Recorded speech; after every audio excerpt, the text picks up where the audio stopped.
ये doctor R S. Patel का ये हॉस्पिटल है, क्लिनिक है, एकदम साधारण क्लिनिक है। ये देखिए, और ये उनका ऑफिस है, दफ्तर है, ये उनकी गाड़ियां हैं, ये दफ्तर है, आपको दिखा रहा हूं।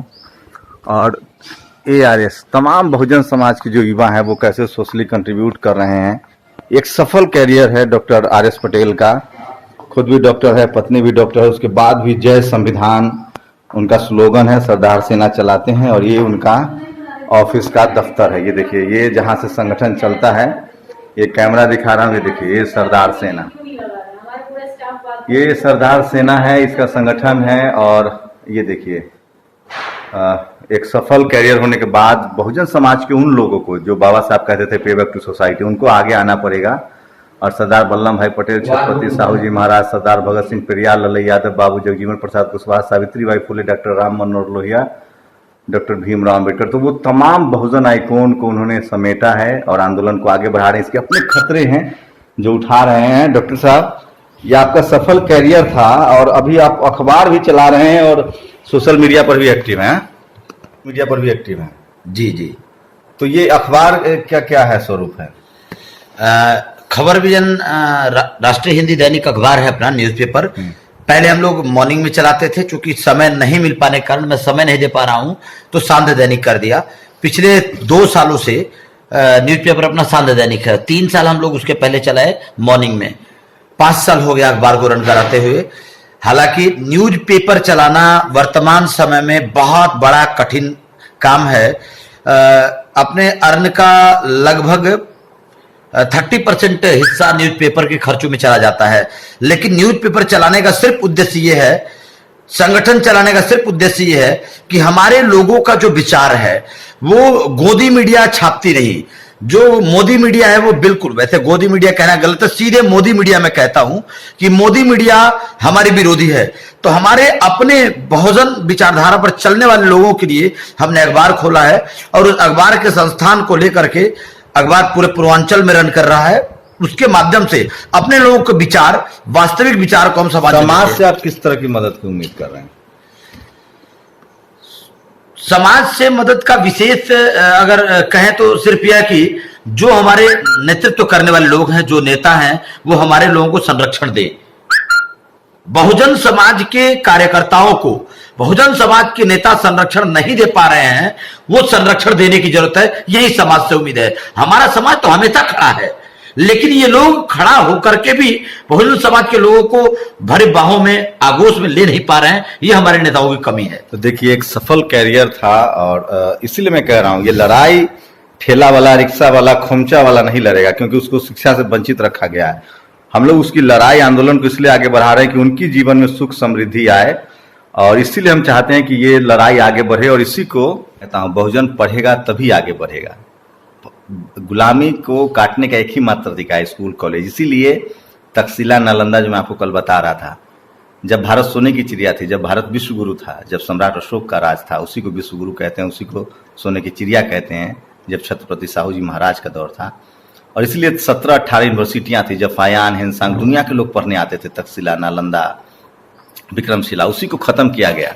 और आज जो लोग मनुवादी हैं, जातिवादी हैं, वो सरकारी स्कूल खत्म कर रहे हैं, क्योंकि आपके बच्चे प्राइवेट स्कूल में आ सकते। तो जब पढ़ेगा बहुजन तभी बढ़ेगा। ये देखिए, वंचित नायक, ये किताब भी डॉक्टर साहब ने लिखी है, आर.एस. पटेल साहब ने। और ये सरदार विजन, ये पत्रिका है, ये पाक्षिक है, महीने का है या बिकली है? त्रैमासिक है, 3 महीने पर आती है। इसका सब्सक्रिप्शन आपको लेना चाहिए आप लोगों को। कोई वेबसाइट है इसका डॉक्टर साहब? www.sardarsena.com पे है, www.sardarsena.com। तो सरदार सेना के फेसबुक पर जाइए। मैं तमाम नेशनल दस्तक के देखने वाले से अपील कर रहा हूं कि अभी के अभी जाइए सरदार सेना फेसबुक पेज पर, सर्च कीजिए, डॉक्टर आर.एस. पटेल का काम देखिए। मेरी बातों पर मत भरोसा कीजिए, डॉक्टर आर.एस. पटेल का काम देखिए। बनारस में रहते हुए, जहां कबीर रविदास रहते थे, बनारस जो कर्मकांडों का शहर है, उसमें बहुजन आंदोलन को वहां रह के चलाना कितना बड़ा चैलेंज है। और उस पर से योगी जी सरकार के खिलाफ 16 FIR झेल रहे हैं। ये किताब के बारे में कुछ बताइए। धन्यवाद आदरणीय सर। यह किताब है वंचित नायक, वंचितों के नायकों का यह बुक है। वंचितों के नायकों की, यानी महापुरुषों की, हमारे विचारधारा की यह किताब है। इस किताब के अंदर अभी फर्स्ट वॉल्यूम है, सेकेंड वॉल्यूम आने वाली है इस किताब का।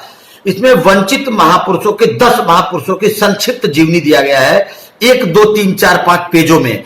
कि कम से कम लोग पहले पढ़े, हल्का सा पढ़ेगा तो मैं दावे के साथ कहता हूं कि किताब के 1-2 पेज को पढ़ने से आदमी की किताब पढ़ने की, व्यक्ति को किताब पढ़ने की चेष्टा जाग जाएगी, उस महापुरुष के जानने के बारे में चेष्टा जागेगी, उनको भूख पैदा हो जाएगी और वो पढ़ेंगे। फिर इस किताब की सबसे बड़ी खासियत है, इसमें 394 आर्टिकल्स, संविधान के 394 आर्टिकल्स लिखे गए हैं।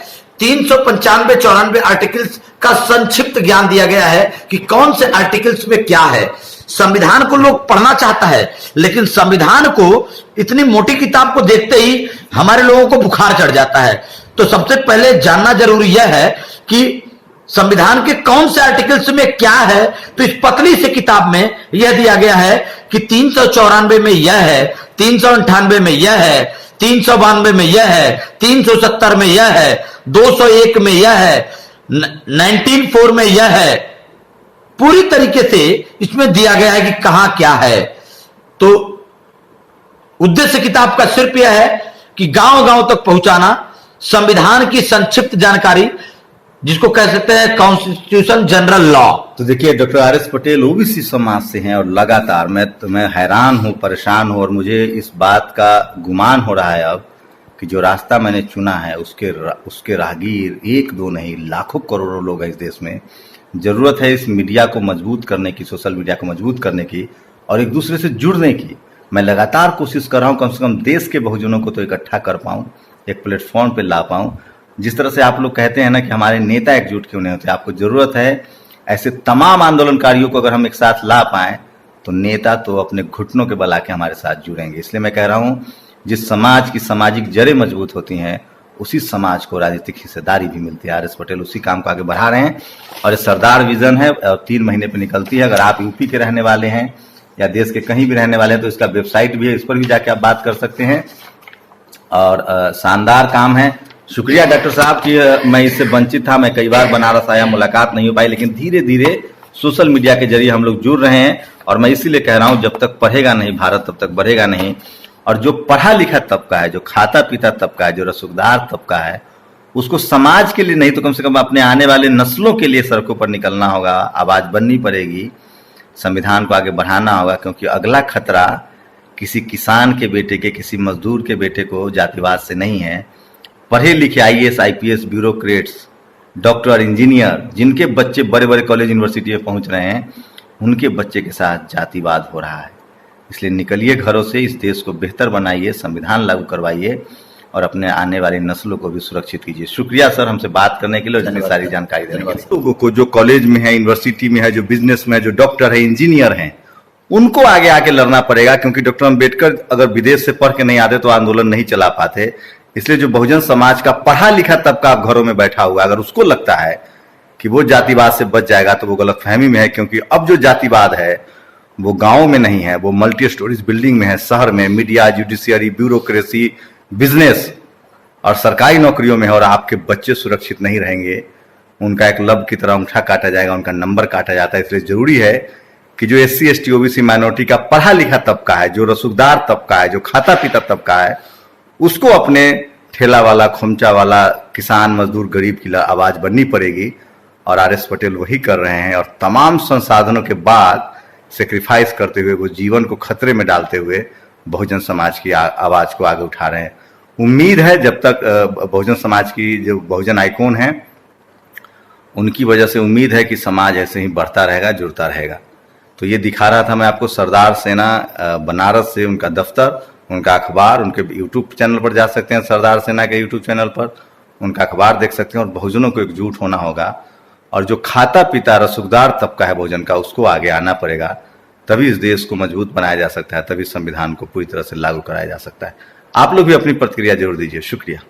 नेशनल दस्तक की आपसे गुजारिश है कि अगर इसको बचाना चाहते हैं तो नेशनल दस्तक को सब्सक्राइब करने के लिए रेड कलर के सब्सक्राइब बटन को दबाएं, फिर बेल आइकन की घंटी दबाएं। नेशनल दस्तक को बचाने के लिए बहुत जरूरी है कि हर खबर को शेयर करें, लाइक करें, कमेंट जरूर करें।